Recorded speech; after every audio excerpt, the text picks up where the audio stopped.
जय हिंद प्यारे बच्चों। मैं जितेंद्र कुमार पांडे आपका स्वागत करता हूं आपके अपने ही YouTube platform target with Jitendra पर।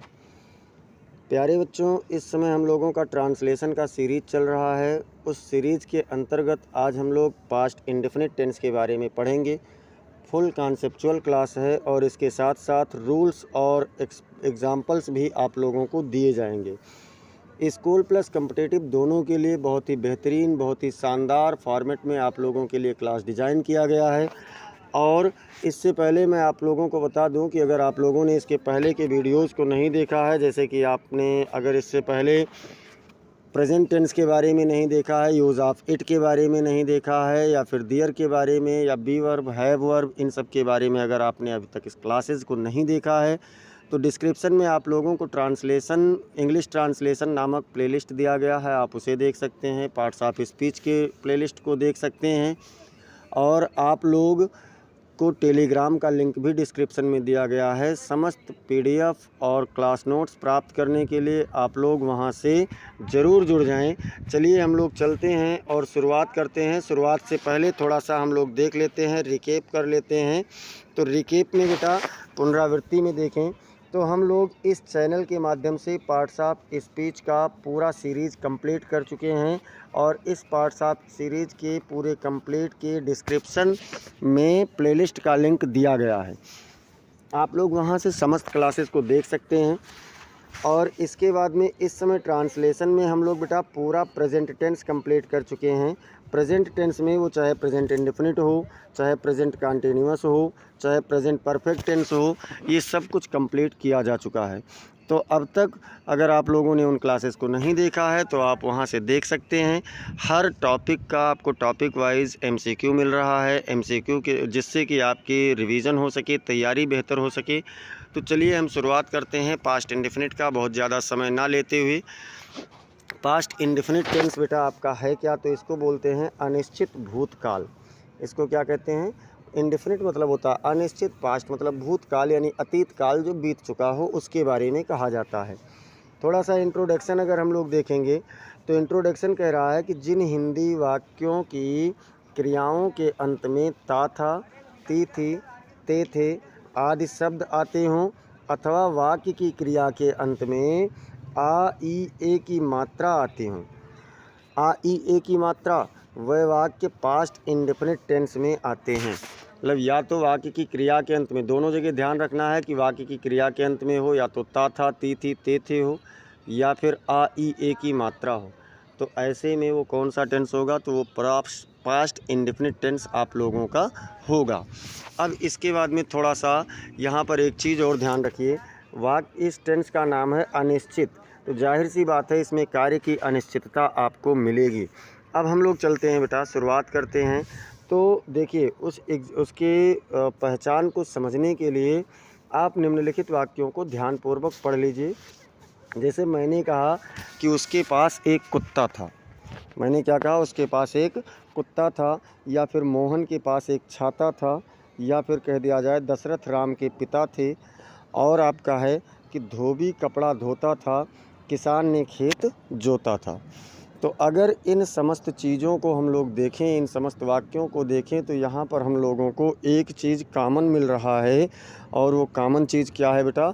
तो वो कॉमन चीज़ हम लोगों का ये है कि उसके पास एक कुत्ता था। इस वाक्य को जब आप देखते हैं तो इसमें कुत्ता था, अंत में यहाँ भी ता था मिल रहा है, यहाँ भी ता था और यहाँ भी ता था।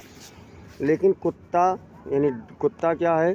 तो कुत्ता हो, चाहे आप यहाँ पर छाता की बात करें, चाहे आप यहाँ पर पिता की बात करें, ये सभी क्रिया नहीं हैं, ये सभी क्या है? संज्ञा हैं, नाउन हैं।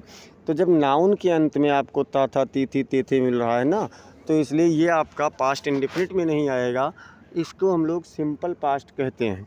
देखिए मैंने आपको प्रेजेंट में भी बताया था कि सिंपल प्रेजेंट या सिंपल पास्ट या सिंपल फ्यूचर जैसा कोई विशेष टेंस नहीं होता है। इंडेफिनिट को ही हम लोग सिंपल भी बोलते हैं। लेकिन इनमें आप लोगों को कौन सा रूल लगाना होगा? तो इसमें आपका बी वर्ब या फिर हैव वर्ब का प्रयोग होता है, यानी या तो वाज, इज, एम, आर, वाजबियर का प्रयोग होता है, तो वाजबियर यहाँ पर लगेगा, या तो या फिर हैड का प्रयोग होगा, तो इसलिए यहाँ पर आपका पास्ट इंडेफिनिट नहीं होगा। लेकिन धोना क्या है, धोता था, इसमें आपका ये क्रिया है, और जोता अंत में आ की मात्रा मिल रही है, तो ये भी आपका क्रिया है। तो इस प्रकार से आपको समझ में आ गया होगा कि कोई वाक्य कब पास्ट इंडेफिनिट में होता है और वह कब पास्ट इंडेफिनिट में नहीं होता है, सिंपल पास्ट में होता है। तो चलिए अब चलते हैं हम लोग अफर्मेटिव सेंटेंस की ओर, और अफर्मेटिव सेंटेंस को यहाँ से देख लेते हैं। अफर्मेटिव सेंटेंस में क्या कह रहा है बेटा, अफर्मेटिव सेंटेंस कहता है कि इस काल के अफर्मेटिव सेंटेंस में सभी कर्ता के साथ वर्ब की सेकंड फॉर्म का प्रयोग करते हैं। ध्यान रखना है, यहाँ पर किसी भी प्रकार की कोई भी हेल्पिंग वर्ब नहीं लगेगी, कोई भी सहायक क्रिया नहीं लगेगा, सीधे मेन वर्ब लगेगा। जो कार्य हो रहा है उसका अंग्रेजी लिखा जाएगा और वो भी सेकंड फॉर्म में होगा। क्यों सेकंड फॉर्म में होगा ये समझ लीजिए। सेकंड फॉर्म मतलब पास्ट फॉर्म की काम पहले समाप्त हो चुका है, काम पहले बीत चुका है, तो उसके लिए हम लोग पास्ट इंडेफिनिट में मतलब पास्ट फॉर्म का प्रयोग करते हैं, जो कि सेकंड फॉर्म होता है। अब यहाँ पर जब कोई सहायक क्रिया नहीं लग रही है तो स्ट्रक्चर में देखेंगे तो सबसे पहले सब्जेक्ट होगा, फिर वर्ब का सेकंड फॉर्म होगा, फिर ऑब्जेक्ट होगा, और उसके बाद में अदर वर्ड होगा, यानी जो कुछ भी बचा हुआ शब्द होगा इन चीज़ों के बाद। तो अगर हम इसकी बात करें तो अब चलिए कुछ एग्जाम्पल्स के माध्यम से समझते हैं तो ज़्यादा बेटर समझ में आएगा। बेटा एग्जाम्पल्स आपको बहुत ज़रूरी है, रूल्स तो है ही, रूल्स के साथ साथ अगर आप एग्जाम्पल्स से देखेंगे तो आपको बहुत अच्छे से समझ में आ जाएगा। एग्जाम्पल्स कह रहा है वह प्रतिदिन विद्यालय जाता था, तो हमें सबसे पहले चाहिए सब्जेक्ट। सब्जेक्ट के लिए हम अंतिम के शब्दों से पूछेंगे कि कौन जाता था, तो उत्तर मिला वह, यानी ही। अब वह क्या करता था, तो जाता था, और जाना की अंग्रेजी क्या होती है बेटा, तो जाना की अंग्रेजी होती है गो, और गो का सेकंड फॉर्म होता है वेंट, तो क्या हो गया वेंट टू, यानी ही वेंट टू। कहाँ जाता था, तो स्कूल जाता था। कहाँ जाता था बेटा, तो स्कूल जाता था, ही वेंट टू स्कूल। कब जाता था, तो डेली यानी प्रतिदिन जाता था, यानी वह स्कूल जाता था, तो वह कौन मतलब वह जाता था, तो कहाँ जाता था, तो स्कूल जाता था, तो ही वेंट टू स्कूल। और डेली क्या है, अंतिम शब्द है, मतलब अदर वर्ड है, अन्य शब्द है, तो उसको अंतिम में ले जाएंगे। इसके बाद में हम देखते हैं शिकारी ने एक शेर को मारा। किसने मारा, तो शिकारी ने, यानी शिकारी की अंग्रेजी होती है द हंटर। यहाँ देखिए वाक्य की क्रिया के अंत में आ की मात्रा मिल रही है, तो क्या हो गया द हंटर। अब क्या किया, मारा, तो मारने का यानी शिकार करने की अंग्रेजी होती है हंट, तो यहाँ पर क्या करेंगे, हंटेड कर देंगे। शिकारी है तो जाहिर सी बात है शिकार करेगा, तो द हंटर हंटेड किसको मारा, तो ए लायन, मतलब एक शेर को, तो the hunter hunted a lion. इस प्रकार से अफर्मेटिव आशा है आपको समझ में आ गया होगा। अब चलते हैं हम लोग एम्फेसाइज्ड सेंटेंस। देखिए एम्फेसाइज्ड मैंने जब आपको प्रेजेंट इंडेफिनिट पढ़ाया था तो उसी समय मैंने बताया था कि इसमें तो लग कर के आता है, यानी दृढ़तावाचक होते हैं, कुछ बलपूर्वक सब्जेक्ट अपना कथन कहता है, अपनी बात को कहता है, तो ऐसे वाक्य को हम लोग एम्फेसाइज्ड सेंटेंस कहते हैं। जैसे कह दिया जाए कि यदि वाक्य की क्रिया के अंत में ता तो था, ती तो थी, या फिर ते तो थे हो, तो सब्जेक्ट के बाद क्या करेंगे, डिड लगेगा, और डिड के साथ वर्ब की फर्स्ट फॉर्म का प्रयोग करते हैं। यहाँ एक चीज़ मैं बता दूं कि जो डू होता है ना, डू का ही सेकंड फॉर्म होता है डिड, और थर्ड फॉर्म होता है डन। तो यहाँ पर ऑलरेडी जब सेकंड फॉर्म हम ले रहे हैं तो वर्ब की कौन सी फॉर्म लगेगी, तो वर्ब की बेटा फर्स्ट फॉर्म लगेगी। अब यहाँ पर वर्ब का सेकंड फॉर्म नहीं लगेगा। तो यहाँ देखते हैं स्ट्रक्चर में जहाँ भी डिड लगेगा पूरे पास्ट इंडेफिनिट टेंस में, वहाँ पर वर्ब की फर्स्ट फॉर्म लगेगी। ये कॉन्सेप्ट आप यहीं पर ध्यान रखना। अब देखिए स्ट्रक्चर देखते हैं, तो सब्जेक्ट हो जाएगा, फिर डिड हो जाएगा, फिर वर्ब की फर्स्ट फॉर्म हो जाएगी, उसके बाद में ऑब्जेक्ट, और फिर उसके बाद में अदर वर्ड हो जाएगा। चलिए एग्जाम्पल्स के माध्यम से भी समझ लेते हैं। जैसे कहा गया कि यह बच्चा कल विद्यालय जाता तो था। जैसे मान लीजिए कोई बच्चा है, किसी ने कहा कि ये कल विद्यालय नहीं जाता था, तो कोई जो देखे हुए था कि नहीं बच्चा जा रहा था, तो तुरंत कहेगा कि भैया जाता तो था, मतलब मैंने देखा था कि बच्चा विद्यालय जाता तो था। तो यहाँ पर दृढ़तापूर्वक बलपूर्वक कहा गया, तो कौन जाता था, तो यह बच्चा यानी दिस बॉय या दिस चाइल्ड। अब देखिए तो था लगा हुआ है, ता तो था लगा हुआ है, तो इसके लिए क्या करेंगे, डिड का प्रयोग करेंगे और वर्ब की फर्स्ट फॉर्म कर देंगे, मतलब गो कर देंगे। अब कहाँ जाता था, तो स्कूल, और कब, तो यस्टरडे, यानी this boy did go to school yesterday. इसके बाद में बेटा बात करें कि मैं अपना पाठ पढ़ता तो था, यहाँ पर क्या कहा गया कि मैं अपना पाठ पढ़ता तो था।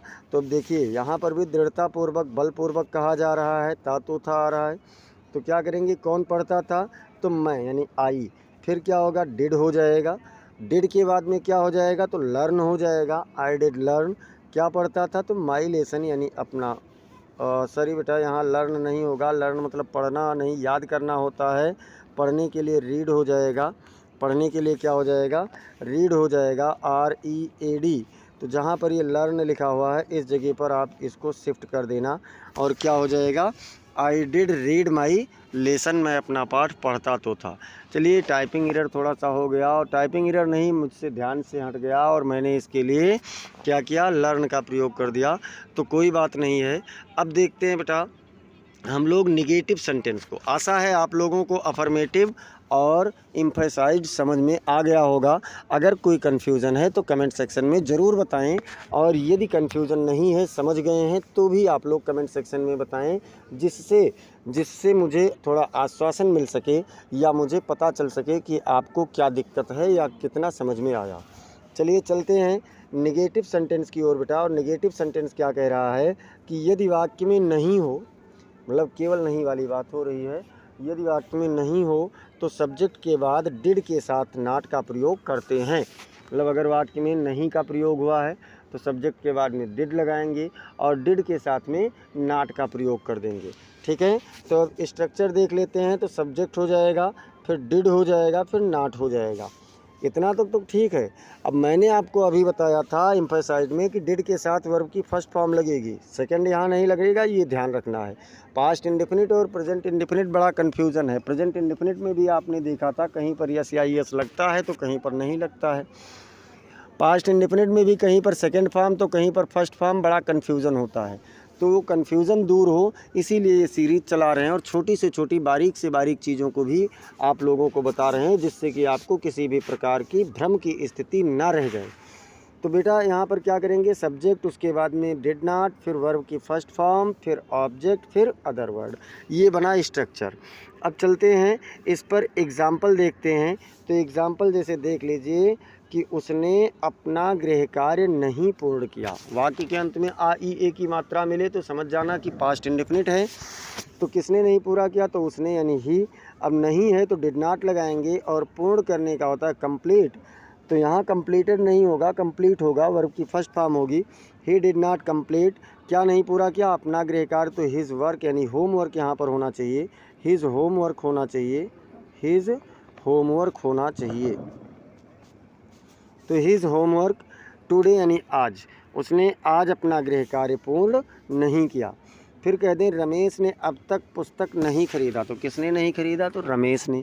अब रमेश के लिए क्या करेंगे बेटा, तो सबसे पहले रमेश लिखेंगे, फिर नहीं है तो डिड नॉट लिखेंगे। खरीदना का बाई होता है और बुक होता है यानी हिज बुक टिल नाउ अब तक, यानी रमेश डिड नॉट बाई। यहाँ बेटा देखिए थोड़ा थोड़ा मुझसे ये बार बार हो जाया करता है, इसके लिए सॉरी। और मैं आप लोगों को जब बता रहा होता हूँ तो उस समय बता देता हूँ कि यहाँ पर क्या लगेगा। तो देखिए इसका हो जाएगा Ramesh did not by his book till now. Ramesh ने अब तक अपना किताब नहीं खरीदा, पुस्तक नहीं खरीदा। यहाँ एक कॉन्सेप्ट और समझ लीजिए, जिसे देखिए यहाँ पर तक लिखा हुआ है, तो तक की 3 अंग्रेजी होती है। तक की 3 अंग्रेजी क्या क्या होती है, तक की एक अंग्रेजी होती है येट, दूसरी अंग्रेजी होती है टिल, और तीसरी अंग्रेजी होती है बाई। तो जब हम प्रेजेंट टेंस में होते हैं तो येट लगाते हैं, जब पास्ट टेंस में होते हैं तो टिल लगाते हैं, और जब फ्यूचर टेंस में होते हैं तो बाई लगाते हैं। ये आपको ध्यान में रखना है। तो यहाँ हम लोग पास्ट टेंस में थे, इसीलिए हमने यहाँ पर टिल का प्रयोग किया है। अब चलते हैं बेटा अगले वाक्य में, मतलब अगले फॉर्मेट पर, अगले रूल पर, वो भी निगेटिव का ही है कि यदि वाक्य में कभी नहीं हो तो सब्जेक्ट के बाद में नेवर के साथ वर्ब की सेकंड फॉर्म का प्रयोग करते हैं। ध्यान दीजिए यहाँ पर डिड नहीं लग रहा है ना, सीधे नेवर लिखा जा रहा है, तो वर्ब की सेकंड फॉर्म हो जाएगी, और जब डिड लगेगा तो वर्ब की फर्स्ट फॉर्म हो जाएगी। तो चलिए देख लेते हैं स्ट्रक्चर।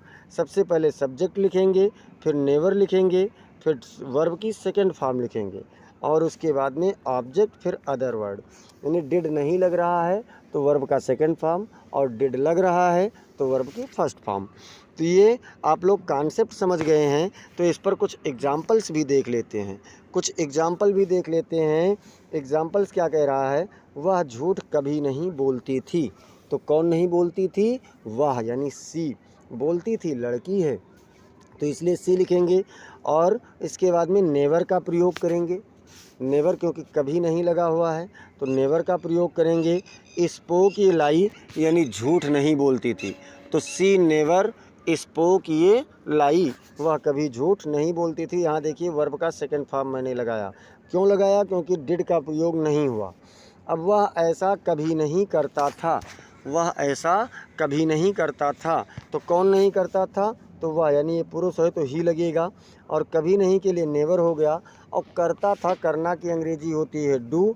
डू का सेकंड फॉर्म होता है डिड और थर्ड फॉर्म होता है डन। तो इसीलिए हेल्पिंग वर्ब जब डिड लगता है तो सेकंड फॉर्म ऑलरेडी लग चुका होता है। अब यहाँ देखते हैं, तो यहाँ पर करना की अंग्रेजी डू का सेकंड फॉर्म डिड लगाया गया, क्योंकि पहले हेल्पिंग वर्ब के रूप में डिड नहीं है। तो ही नेवर डिड और दैट होता है मतलब ऐसा, यानी वह ऐसा कभी नहीं करता था। He never did that. अब देखते हैं बेटा, आशा है नेगेटिव के दोनों रूल आपको समझ में आ गए होंगे। और इसके बाद में अब हम लोग देखते हैं इंट्रोगेटिव सेंटेंस। इंट्रोगेटिव सेंटेंस में क्या होता है, तो क्या से शुरू होने वाले वाक्यों का अनुवाद डिड को पहले लिखकर शुरू करते हैं। सबसे पहले क्या करेंगे, तो सबसे पहले हम लोग डिड का प्रयोग करते हैं। एक चीज़ मैं यहाँ पर थोड़ा सा आपको बताना चाहता हूँ कि जैसा मैंने देख रहे हैं आप लोग सब टाइटल में नीचे मैंने लिखा है फॉर ऑल बोर्ड। क्या लिखा है बेटा, फॉर ऑल बोर्ड यानी सभी बोर्ड परीक्षाओं के लिए class 6 to 12 and other exam, मतलब चाहे वो कम्पिटिटिव एग्ज़ाम हो, चाहे स्कूल एग्ज़ाम हो, चाहे यूपी बोर्ड हो, चाहे सीबीएसई बोर्ड हो, चाहे आईसीएसई बोर्ड हो, समस्त बोर्ड के लिए इंग्लिश ग्रामर की रामबाण क्लास चल रही है। तो चलिए यहाँ पर थोड़ा सा स्ट्रक्चर देख लेते हैं। सबसे पहले क्या करेंगे बेटा, डिड, उसके बाद में सब्जेक्ट, फिर वर्ब की फर्स्ट फॉर्म, फिर ऑब्जेक्ट, फिर अदर वर्ड, और यहाँ पर आपका क्वेश्चन मार्क रहेगा, प्रश्नवाचक चिन्ह रहेगा जहाँ फुल स्टॉप लगा हुआ है। तो अब देखते हैं एग्जाम्पल्स को समझ लेते हैं। एग्जाम्पल्स में क्या कह रहा है, एग्जाम्पल्स है क्या तुम अपने भाई के साथ दिल्ली में रहते थे। तो कौन, देखिए क्या पहले लगा इसलिए डिड को पहले लिख लिए। कौन रहता था, तो तुम यानी यू। क्या करते थे, रहते थे। लिव कहाँ पर, तो दिल्ली में, इन दिल्ली। किसके साथ, अब ये आपका अदर वर्ड है ना, तो किसके साथ, तो विथ योर ब्रदर, यानी did you live in Delhi with your brother. क्या तुम अपने भाई के साथ दिल्ली में रहते थे, इसका बन गया। अब अगला है क्या वह रसोई में अपनी माता के साथ भोजन पकाती थी।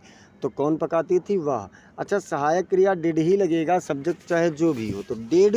अब उसके बाद कौन पकाती थी, तो वह। क्या करती थी, तो पकाती थी, कुक। Did she cook. फिर क्या, तो भोजन यानी फूड।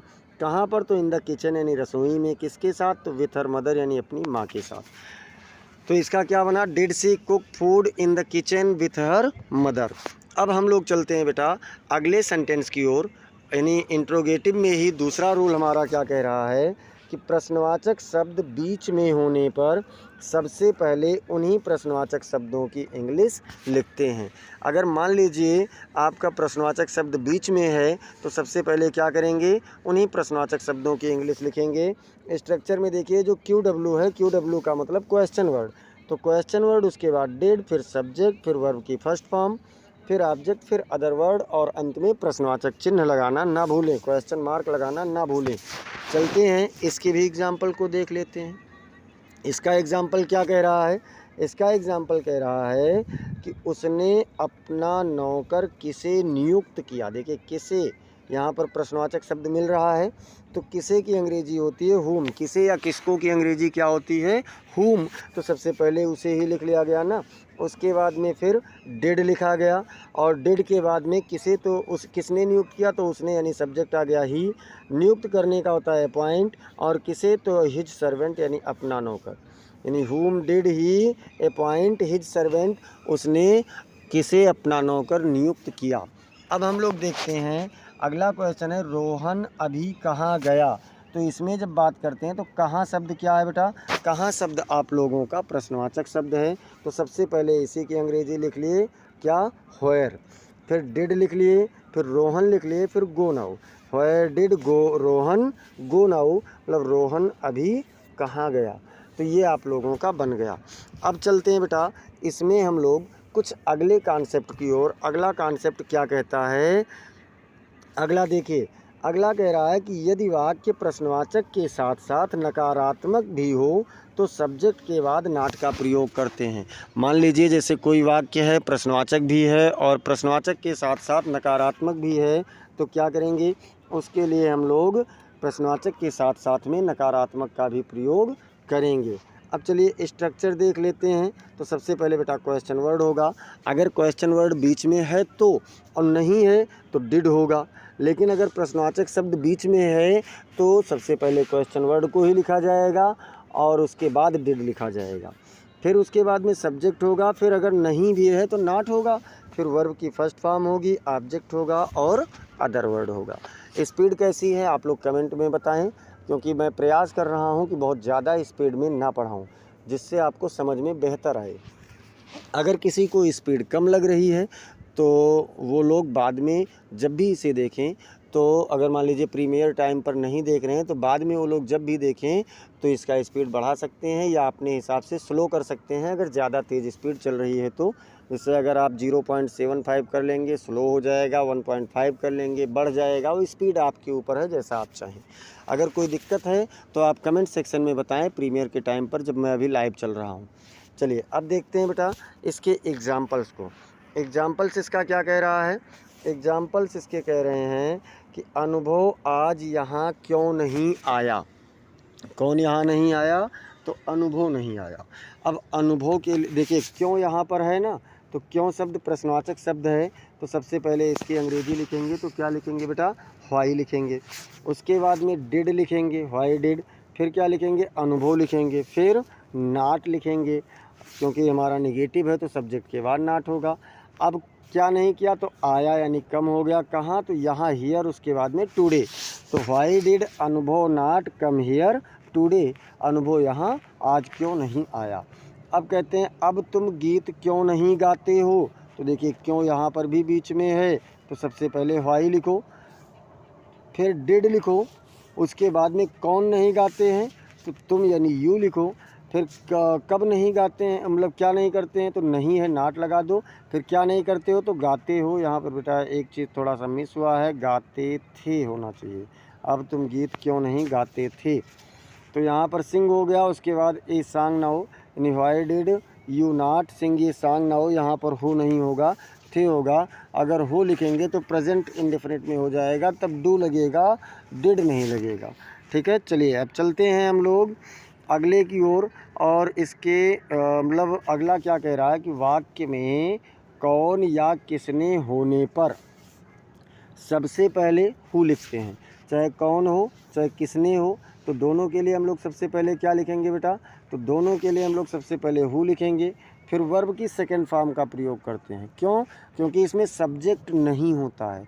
तो जब सब्जेक्ट नहीं होता है तो हम लोग सीधे वर्ब लिखते हैं और तब डिड का फर्स्ट फॉर्म, डिड मतलब नहीं लिखते हैं। अब जैसे स्ट्रक्चर में देख लीजिए, हु, फिर वर्ब की सेकंड फॉर्म, फिर ऑब्जेक्ट, फिर अदर वर्ड। एक चीज़ ध्यान रखना है, जब ये वाक्य नेगेटिव में हु वाले होते हैं तो हेल्पिंग वर्ब लगेगा, लेकिन अगर ये अफर्मेटिव में है तो नहीं लगेगा। चलिए अब देखते हैं इसको एग्जाम्पल के माध्यम से। एग्जाम्पल्स क्या कह रहा है, तुम्हें किसने पीटा, तो किसने है ना, तो सबसे पहले क्या लिखेंगे, हु लिखेंगे। फिर पीटना का होता है बीट, और बीट का सेकंड फॉर्म भी होता है बीट, तो हु बीट और यू, यानी ये आपका क्या बन गया, तुम्हें किसने पीटा का हु बीट यू। अब देखते हैं बेटा, तो अगला कह रहा है वहाँ कौन रहता था।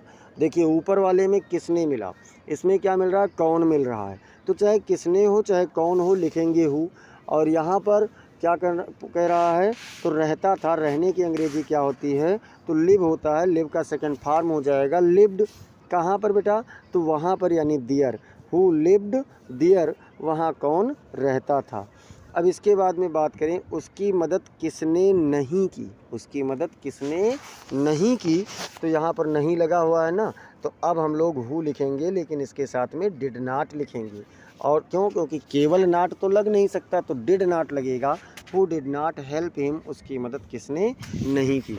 आशा है आप लोगों को डिड वाले वाक्य यानी क्या वाले वाक्य भी आपको समझ में आए होंगे, और क्वेश्चन वर्ड वाले वाक्य भी आपको समझ में आ गया होगा, और आपका इंट्रोगेटिव प्लस नेगेटिव भी समझ में आ गया होगा, और हु वाले वाक्य भी समझ में आ गए होंगे।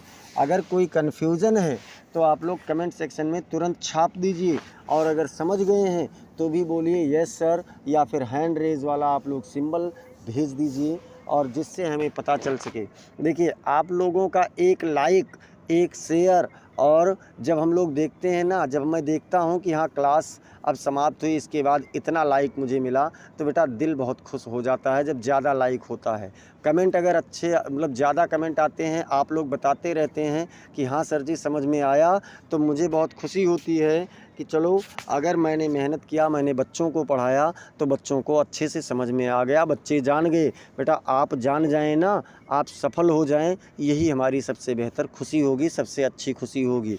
और बोर्ड परीक्षा में या किसी भी परीक्षा में अब इंग्लिश से डरना नहीं है, इंग्लिश को डराना है, जिससे कि बेहतर हो सके। चलिए, ये हमारा हो चुका। अब हम चलते हैं इस वाले फॉर्मेट को भी देख लेते हैं। कितना, कितनी, कितने के लिए हाउ मेनी या how much. How many countable noun के लिए होगा, काउंटेबल नाउन के लिए जिसे गिना जा सकता है, और हाउ मच अनकाउंटेबल नाउन के लिए होगा जिसे नहीं गिना जा सकता है। कौन सा, कौन सी, कौन से के लिए हुईच होगा, किसका, किसकी, किसके के लिए हुज होगा। तो स्ट्रक्चर देख लेते हैं। सबसे पहले क्वेश्चन वर्ड, फिर रिलेटेड नाउन, फिर डिड, उसके बाद में सब्जेक्ट, फिर वर्ब की फर्स्ट फॉर्म डिड लग चुका, फिर क्या करेंगे ऑब्जेक्ट, फिर अदर वर्ड। देखिए, इन शब्दों के बाद में कोई ना कोई संज्ञा तुरंत होगी, तो उसी को रिलेटेड नाउन बोलते हैं। कंफ्यूज मत होना कि ये रिलेटेड नाउन क्या है, ये रिलेटेड नाउन वही है। अब चलते हैं एग्जाम्पल्स से देखते हैं। तो एग्जाम्पल्स में कहा तुमने आज कितना पानी पिया। देखिए, कितना शब्द मिल रहा है, इसके बाद में पानी शब्द तुरंत संज्ञा मिल रहा है। तो सबसे पहले क्या करेंगे, पानी अनकाउंटेबल है तो हाउ मच लिखेंगे। उसके बाद में रिलेटेड नाउन पानी है तो इसकी अंग्रेजी लिख लेंगे वाटर, हाउ मच वाटर। अब फिर डिड, उसके बाद में you drink today, how much water did you drink today. ये आपका क्या बन गया, ये आप लोगों का बेटा बन गया इसका। अब दूसरा देखते हैं, उसने आज कितनी रोटी खाई। अब रोटी देखो, रोटी काउंटेबल है, रोटी क्या है, काउंटेबल है, तो इसके लिए हाउ मेनी लगा, और इससे संबंधित संज्ञा शब्द ब्रेड लिख लिया गया, हाउ मेनी ब्रेड। अब फिर डिड ही ईट टुडे, मतलब उसने आज कितनी रोटी खाई। चलते हैं अगले पर। अगला क्या कह रहा है कि अमित ने कौन सा गाना गाया। अमित ने कौन सा गाना गाया, तो कौन सा है, कौन सा के लिए क्या करेंगे, व्हिच का प्रयोग करेंगे। इससे संबंधित संज्ञा शब्द है गाना। क्या है बेटा, गाना है, इससे संबंधित संज्ञा शब्द, तो सॉन्ग हो गया। फिर डिड लगाएंगे, तो किसने गाया, अमित ने क्या किया, तो गाया सिंग, यानी which song did Amit Singh. फिर है तुमने आज किसका कपड़ा खरीदा। तो भैया क्या है, किसका है, किसका शब्द आपका क्या है, सब प्रश्नवाचक शब्द है, तो किसके के लिए हुज। इससे संबंधित संज्ञा शब्द क्लॉथ है, तो क्लॉथ भी लिख लिया गया, यानी कपड़ा का। फिर डिड, और उसके बाद किसने खरीदा, तो तुमने यानी यू। फिर खरीदना का होता है बाई, और आज का होता है today, whose cloth did you buy today. इस प्रकार से बेटा आज हम लोगों ने पास्ट इंडेफिनिट टेंस को पढ़ा, और आशा है कि आपको ये बेहतर से समझ में आया होगा। आप लोगों ने बेटा अगर अभी तक चैनल को सब्सक्राइब नहीं किया है तो चैनल को सब्सक्राइब कर लें, आप लाइक कर दीजिए और क्लास को, और इसे अपने मित्रों के पास शेयर कीजिए, और उन्हें भी सजेस्ट कीजिए कि बहुत अच्छी सीरीज़ चल रही है, देखें।